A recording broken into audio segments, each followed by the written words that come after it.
నామములో మీకు అందరికీ వందనాలు తెలియజేస్తున్నాను. ఎలా ఉన్నారు? మీరంతా కూడా దేవుని యొక్క కృపను బట్టి బాగున్నారని ప్రభు పేట నేను మీకు మనవి చేస్తున్నాను. మరొక రోజు దేవుని యొక్క మందిరంలో ఇలాగున మనమందరం కూడా కూడుకుని ప్రభునామాన్ని కీర్తించడానికి, అలాగనే ప్రభునామాన్ని గణపరచడానికి ప్రభు మనకిచ్చినటువంటి ఈ యొక్క ఆయుష్ని, ఆరోగ్యాన్ని బట్టి ప్రభుని మనం ఎంతైనా స్థుతించవలసిన వారమై ఉన్నాం. ఈరోజు ఈ 2026వ సంవత్సరంలో 7వ నెల మొదటి పునరుత్థానపు యొక్క రోజు. ఈ పునరుత్థానపు యొక్క రోజున దేవుడు మీతో ఒక మంచి వాగ్దానంతో బలపరచబడాలని ప్రభు పేటనికి నేను మనవి చేస్తున్నాను. వాగ్దానం యొక్క సందేశం, ఆదివారం ఆరాధనకు సమయాన్ని గుర్తించి మీరంతా కూడా ప్రభు మందిరానికి త్వరగా ప్రభు మందిరానికి రావాలని ప్రభు పేటని మీకు మనవి చేస్తున్న సమయాన్ని సద్వినియోగం చేసుకోనండి. సమయాన్ని ఊరకనే జారగించుకోకండి. సమయము చాలా విలువైనది. ఈరోజు ఈ సమయము మళ్ళా తిరిగి రాదు కనుక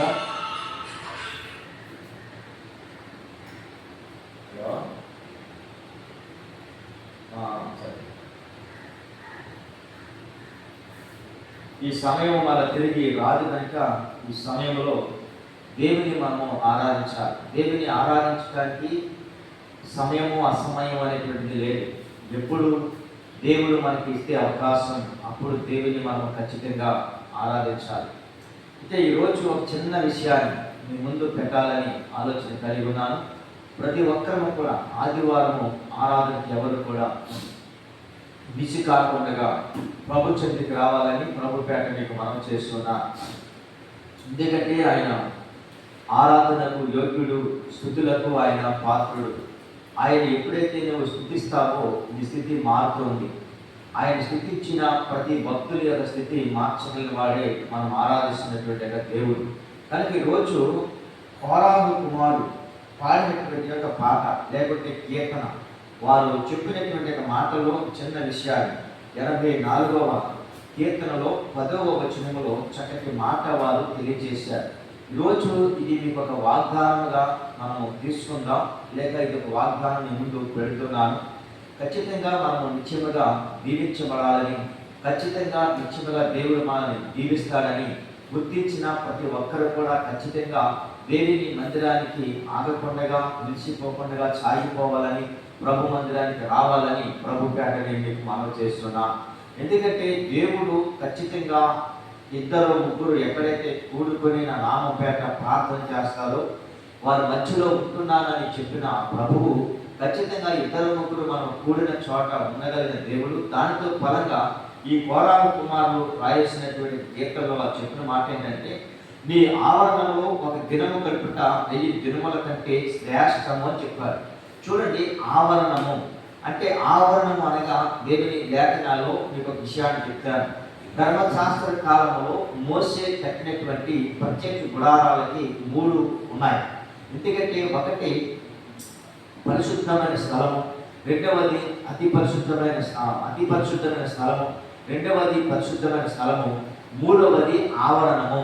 అంటే 3 మెట్టులుగా లేకంటే 3 రకాలైనటువంటిగా వరుసలుగా ఒక క్రమంలో ఉన్నది మందిరం యొక్క పద్ధతి, లేకుంటే మందిరం యొక్క విధానాలు. దానిని ఇక్కడ చెప్తున్న విషయం ఏంటంటే ఆవరణము అంటున్నారు. అంటే ఆవరణము దాటిన తర్వాత పరిశుద్ధ స్థలము, ఆ పరిశుద్ధ స్థలము దాటిన తర్వాత అతి పరిశుద్ధ స్థలము ఉంటుంది.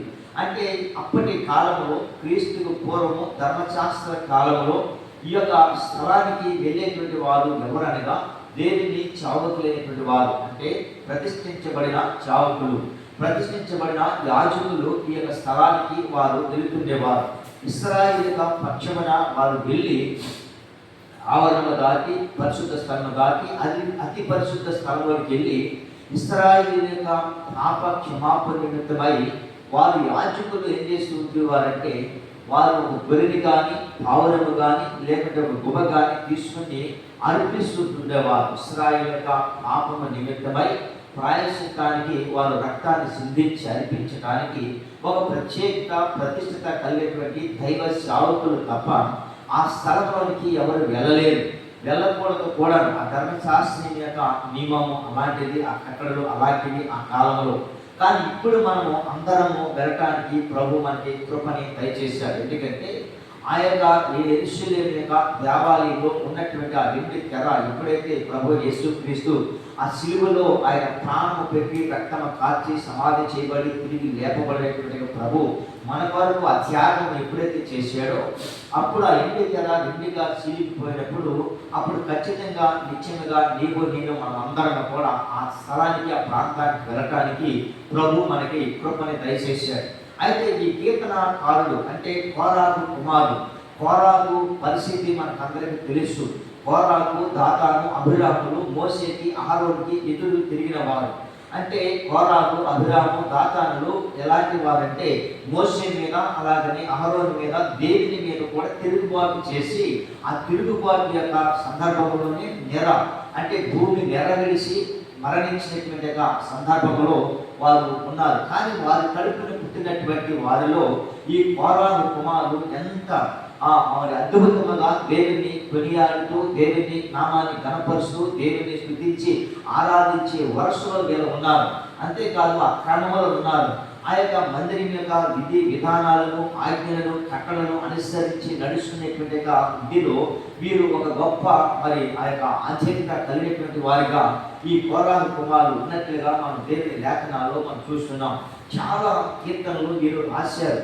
ఈ రాసినటువంటి కీర్తనలలోనే ఎందుకంటే తండ్రి దొంగవాడైతే కుమారుడు కూడా దొంగవాడు అవుతాడా అని చాలా మంది శాస్త్రంలో ఉంది.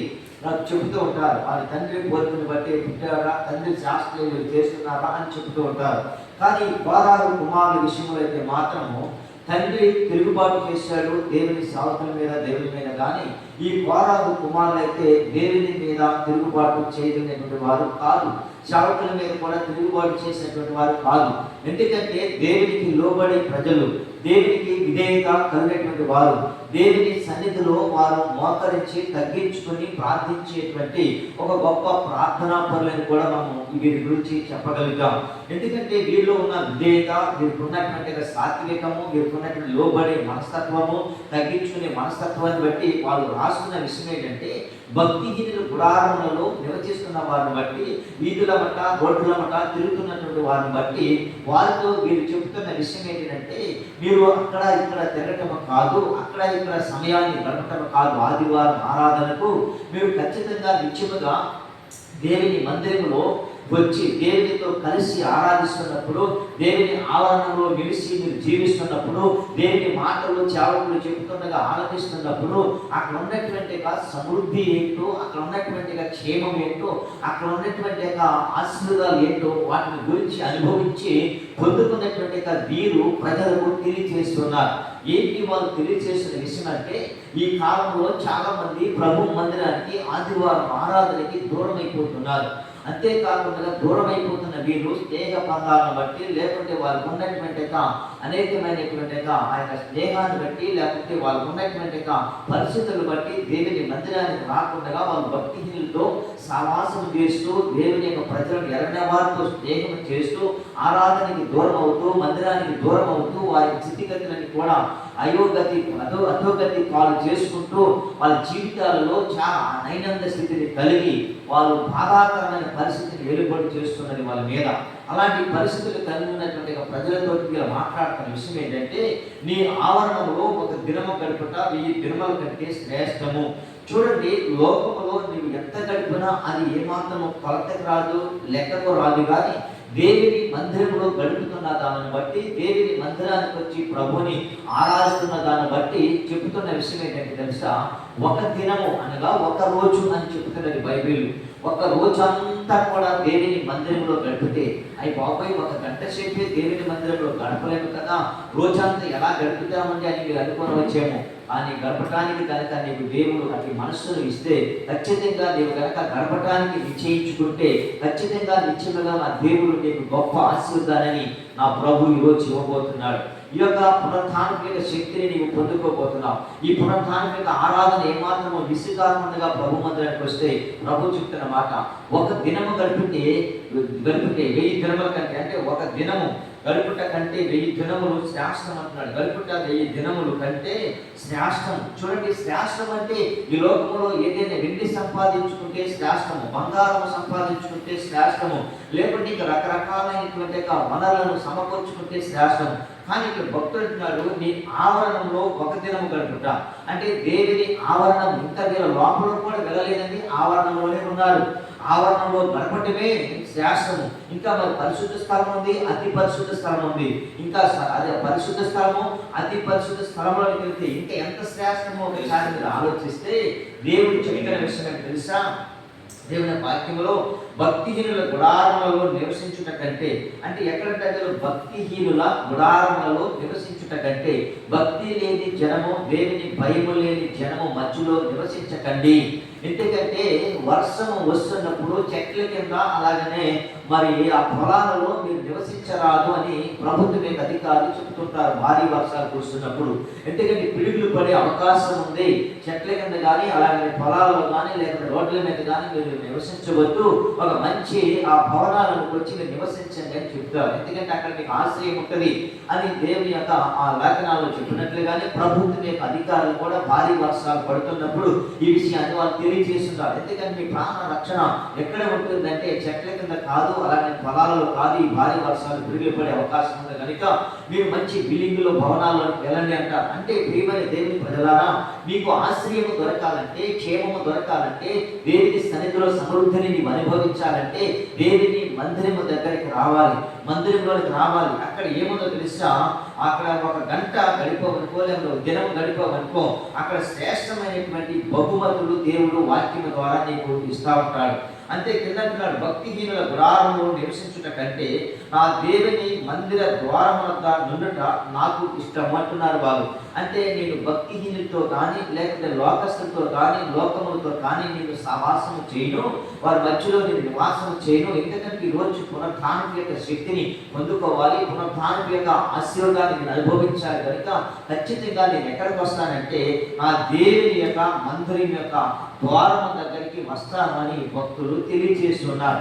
కనుక ప్రియమైన దేవుని ప్రజలారా, ఈ రోజు పునరుత్థానం యొక్క శక్తిని నీవు పొందుకోవడానికి కొరకు, పునరుత్థానం యొక్క ఆశీర్వాదాలను అనుభవించడానికి కొరకు త్వరపడి సిద్ధపడి నీ పనులన్నీ కూడా త్వరగా సమయానికి ముగించుకుని ప్రభు సన్నిధికి రావాలని ప్రభు పేటని మీకు మనం చేస్తున్నాను. వస్తున్న నీవు నీ పిల్లలను సిద్ధపరచండి, కుటుంబాన్ని సిద్ధపరచండి, త్వరపెట్టండి. అయ్యా ఇదిగో సమయం అయిపోతుంది, సమయంగా లేదు, ప్రభు మందిరానికి వెళదామని ప్రభు సన్నిధిలోనికి కుమారులు ఎలాగైతే కుతూహలంతో, ఆర్భాటంతో, సంతోషంతో, ఆనందంతో వాళ్ళందరూ కలిసి కనీసము ద్వారబంధముల యొద్ద కూర్చుంటే చాలు, ఆ యొక్క ఆవరణంలో నేను నిలిచి ఉంటే చాలు. అక్కడ ఆవరణంలో ద్వారబంధముల యొద్ద అక్కడ దీవిన ఆశీర్వాదములు, శ్రేష్టమైన పలుకులు వస్తాయి దేవుని సేవకుల నోటముట. అవి ఏదో ఒకటి పరిగి ఏరుకున్నట్లుగా గుర్తు.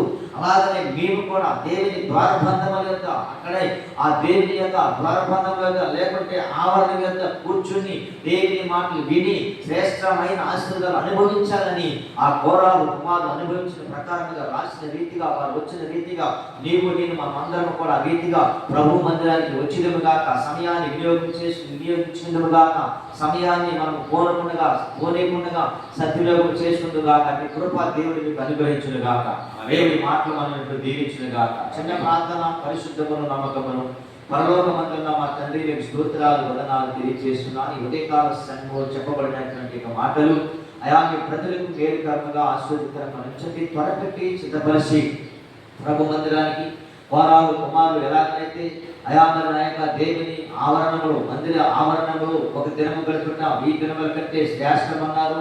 భక్తిహీనుల గుడారములు నివసించడం కంటే నా దేవుని ద్వారబంధముల యొద్ద నివసించడం నాకు ఇష్టమని వారు వచ్చారు. ఆ రీతిగా మీ ప్రజలను సిద్ధపరచమని, సమకూర్చమని, మందిరంలో ఉన్న ఆ ఆశీర్వాదాలు, అభివృద్ధి, సమృద్ధి మరి అనుగ్రహించి బయట తెచ్చుకోమని, సమస్త ఘనత, మహిమ, ప్రభావాలు పొందుకోమని మీ ప్రియ కుమారుడు రక్షకుడైన యేసుక్రీస్తు నామములో ప్రార్థిస్తున్నాం తండ్రి. ఆమేన్.